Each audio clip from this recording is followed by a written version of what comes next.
বন্ধুরা, সকালবেলা উঠে ছাদ বাগানে চলে এসেছি। ছাদ বাগানে আজকে ভাবছি ছাদ বাগান থেকে যেগুলো সবজি পাবো সেইগুলোই আজকে রান্না করব। আর সবার প্রথমে চলে এসেছি লঙ্কা। দেখুন এখানে লঙ্কা নিতে চলে এসেছে। লঙ্কা গাছের লঙ্কায় ভরে রয়েছে। আমি গামলাতে বসিয়ে রেখে দিয়েছিলাম। এখানে বিভিন্ন জাতের লঙ্কা রয়েছে। আমার কিছু ব্যাঙ্গালোর থেকে আনা লঙ্কার বীজ এখানে ফেলেছিলাম, তারও লঙ্কা হয়েছে, খুব সুন্দর দেখতে লাগছে। আর বালিয়াডাঙ্গার কিছু লঙ্কা রয়েছে। আর এগুলো খুবই ঝাল। এই পাকা পাকা লঙ্কাগুলোও কিছু তুলবো, কিছু কাঁচা লঙ্কাও তুলে নিয়ে যাব। এছাড়া আর কি কি বাগান থেকে আমি তুলবো সেটা আপনাদের দেখাচ্ছি। তুলবো পরে, এগুলো আমি ধীরে সুস্থে তুলবো, আগে ভিডিওটা করে নিই। কারণ আপনাদেরও তো সময় হাতে কম আছে, তাই দেখাচ্ছি। এখানে টমেটো আছে, কাঁচা টমেটো ভাবছি চচ্চড়ি করব। সর্ষে বাটা দিয়ে যদি পেঁয়াজ দিয়ে কাঁচা টমেটো চচ্চড়ি করি তাহলে কিন্তু খুব সুন্দর খেতে লাগে। আপনারা কে কে খান সেটা অবশ্যই জানাবেন। কাঁচা টমেটো চচ্চড়ি করবো। কাঁচা টমেটো আবার ডাল দিয়ে খেতেও খুব ভালো লাগে। আজকে এটা ভাবছি একটু চচ্চড়ি করব, আর কিছু পাকা টমেটোও তুলে নিয়ে যাব। তবে হ্যাঁ, কয়েকটা পাকা টমেটো ছেড়ে রেখে যাব বাগানে, কারণ বুলবুলি পাখিগুলো আসে, তারা এই পাকা টমেটোগুলো খেতে খুব ভালোবাসে। তাই ওদের জন্য কয়েকটা রেখে দিয়ে আমি বাকি টমেটো তুলে নিয়ে যাব।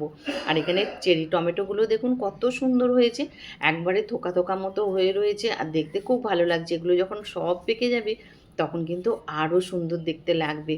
যখন বসিয়েছিলাম ভাবিনি যে এত টমেটো হবে, এখন এত টমেটো হয়েছে, দেখতে আমার খুব ভালো লাগে। আর পরিশ্রমের ফল যদি মানুষ পায় তখন কিন্তু সবারই ভালো লাগে, তাই না? তাই যত দেখছি ততই কিন্তু আমার খুব ভালো লাগছে। তবে হ্যাঁ, যত্ন তো করতেই হয়, যত্ন না করলে তো ফল পাওয়া যাবে না। তাই আমি এগুলো আজকে কিছু তুলে নিয়ে যাব। আর এর সাথে আর কি আমি সবজি তুলবো সেটাও আমি দেখাচ্ছি। টমেটোগুলো খুব একটা বড় বড় হয় না, কিন্তু খুব ভালো জাতের টমেটো। শাঁসও রয়েছে, দেশি টমেটো। এখন এখানে বেগুন কটা তুলতে হবে। এখানে কয়েকটা বেগুন আছে, ছোট ছোট বেগুন, এগুলো তুলবো। কয়েকটা বীজও রেখে দিয়েছি। আর আমি ভাবছি বেগুন দিয়ে নিম পাতা ভাজবো। নিম পাতাও আমার টবে গাছের হয়ে রয়েছে, নিম পাতার জন্য বাইরে যেতে হবে না। তাই কয়েকটা বেগুন এখান থেকে তুলে নেবো, কচি কচি বেগুন, আর কয়েকটা কচি নিম পাতা তুলে নেবো। নিম পাতা দিয়ে বেগুন ভাজা করব, খুব সুন্দর খেতে লাগে। আপনারা কে কে নিম বেগুন খেতে ভালোবাসেন অবশ্যই জানাবেন।